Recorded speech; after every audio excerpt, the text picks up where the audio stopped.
మనము ఉప్పు చెక్కలు చేసుకుంటున్నాం అనమాట. వీటికే రెండు రకాల పేర్లు, ఉప్పు చెక్కలు అంటారు, పప్పు బిళ్ళలు అంటారు. వీటిని నెల్లూరు జిల్లా వాళ్ళు ఉప్పు చెక్కలు అని అంటారు, చిత్తూరు జిల్లా వాళ్ళు పప్పు బిళ్ళలని అంటారు. వీటిని చేసి చూపిస్తాను చూడండి. బియ్యం పిండి ఒక 4 కిలో ఉంటుంది. ఇది ఒక 100 గ్రాములు వేరుశనగ పప్పులు, తర్వాత కొద్దిగా కొత్తిమీర, ఎర్రగడ్డలు, పచ్చిమిర్చి ఒక తెల్లగడ్డ పాయి వేసి దంచేసుకుందాం. ఫస్ట్ దంచేసి పిండిలో కలుపుతాము. ఈ విధంగా ఒక్క ముక్కగా దంచేసుకోవాలన్నమాట. దీన్ని పిండిలో వేస్తాను. బియ్యం పిండిలో దీన్ని వేసేస్తాము. ఈ విధంగా చాలు. పప్పుల్ని వేయించుకుందాం.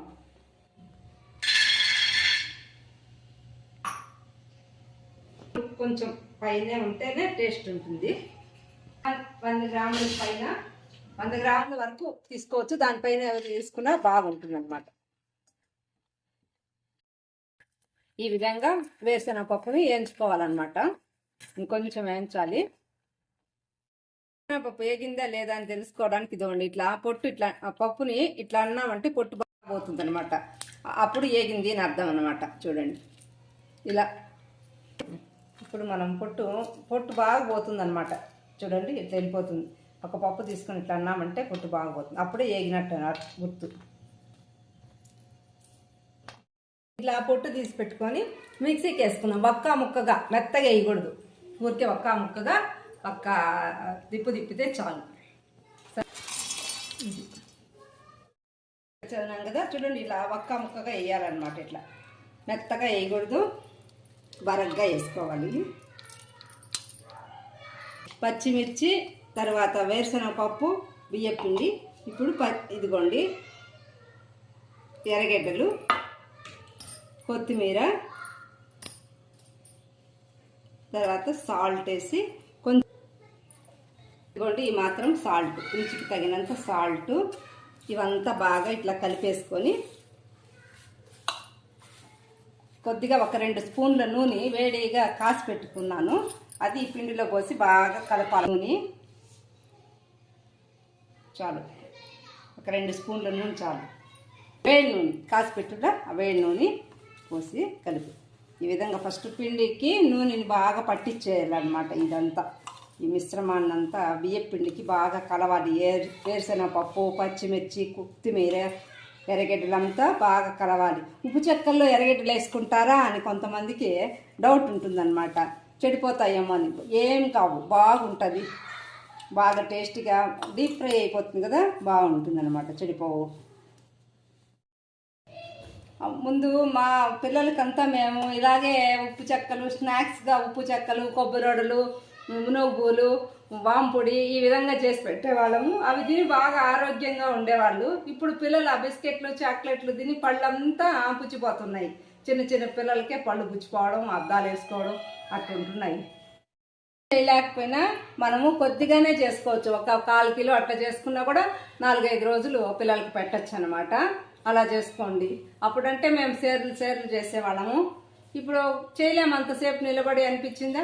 ఒక 1/4 కిలో చేసుకుంటే చాలు, 4-5 రోజులు తింటారు. మంచి నూనె, మన చేతి వంట పిల్లలకు తింటారు. పిల్లలు మనల్ని బాగా గుర్తు పెట్టుకుంటారు అనమాట. అమ్మ అప్పుడు అలా చేస్తున్నది కదా, భలే ఉన్నది కదా రుచిగా అని గుర్తు పెట్టుకుంటారు. పప్పుని ఇవన్నీ బాగా ఇట్లా బియ్యం పిండికి పట్టించి చూడండి ఎంత మంచి సువాసన వస్తుందో. దీంట్లో ఇప్పుడు నీళ్లు, వాటర్ వేసి కలిపేసేద్దాం.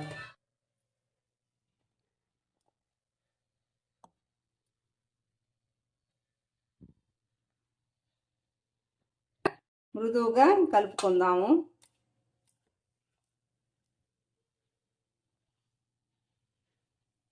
ఎప్పుడైనా అన్న, తమ్ముళ్ళు, అక్క, చెల్లెళ్ళు ఐకమత్యంగా ఉండండి నాయన. ఆస్తి ఏమి ఐశ్వర్యము అవి శాశ్వతం కాదు. రక్త సంబంధాన్ని ఒకరినొకరు గౌరవించుకొని, ఒకరి కష్టం ఒకరు అర్థం చేసుకొని ఒకరికొకరు సహాయపడండి. మనం డబ్బు సంపాదించేసుకున్నాము, అలా ఇలా చేసేసాము, వాళ్ళని లెక్క పెట్టకూడదు అని అనుకోవద్దండి. ఎక్కడున్నా కూడా వాళ్ళు అయ్యో ఇలా అయ్యారే, ఇలా ఉన్నారే అని రక్త సంబంధం ఉండేవాళ్ళు ఆలోచిస్తారు. అలా మంచివాళ్ళు, అందులో కొంతమంది స్వార్థపరులు ఉంటారు, కానీ కొంతమంది మంచి వాళ్ళు ఉంటారు, అట్లా ఆలోచించుకుంటుంటారు అనమాట. మా అక్కకి ఇట్లాంటి కష్టం వచ్చింది, నేను ఏమన్నా సాయం చేయాలి అని ఆలోచించుకుంటుంటారు. కొంతమంది ఎంజాయ్ చేస్తారనమాట. అలా చేయొద్దండి. ఎప్పుడైనా దేవుడు మళ్ళీ మనకు ఒక శిక్ష అనేది వేస్తారు. అది గమనించి మనము మన రక్త సంబంధాన్ని ఒకరినొకరు గౌరవించుకోవాలన్నమాట. మెత్తగా చపాతీ పిండిలాగా కలిపేసుకోవాలన్నమాట. ఈ విధంగా ఉప్పు చెక్కలకి పప్పు బేడలకి 2 పేర్లు ఈ విధంగా కలుపుకోవాలన్నమాట. టవల్లోనైనా కాటన్ క్లాత్లోనైనా తడిలో ముంచి నీళ్ళల్లో ముంచి గట్టిగా పిండేసి వేసేసి దాని మీద తట్టేసుకోవచ్చు అనమాట. లేదంటే ఇట్లా కొద్దిగానే కాబట్టి నేను ఈ విధంగా ఆకుల మీద తట్టేసేద్దామని వేసేస్తున్నాను. తట్టుకునేలోగా మనం అవి ఉప్పు చెక్కలు తట్టుకునేలోగా నూనె కాగుతుందన్నమాట. పోసి పెట్టుకునేస్తే చాలు. నూనె కాగిపోయింది బాగా. ఇలా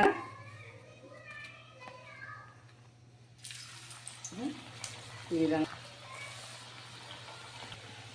ఆకును కానీ క్లాత్ని కానీ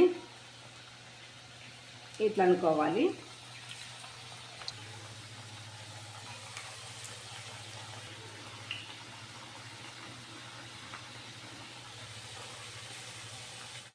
ఎర్రగా కాలాలి. చూడండి ఎంత బాగున్నాయో. టేస్టీగా ఉంటాయి. 10 రోజులు నిలవ కూడా, ఒక 20 రోజులైనా పెట్టుకోవచ్చు. బాగా నిలవ ఉంటాయి. ఈ విధంగా ఉన్నాయి. ఇంకొక వాయేద్దాం. ఎక్కువేం పట్టదండి వీటికి. నూనె కూడా తక్కువే పీలుస్తుంది అన్నమాట.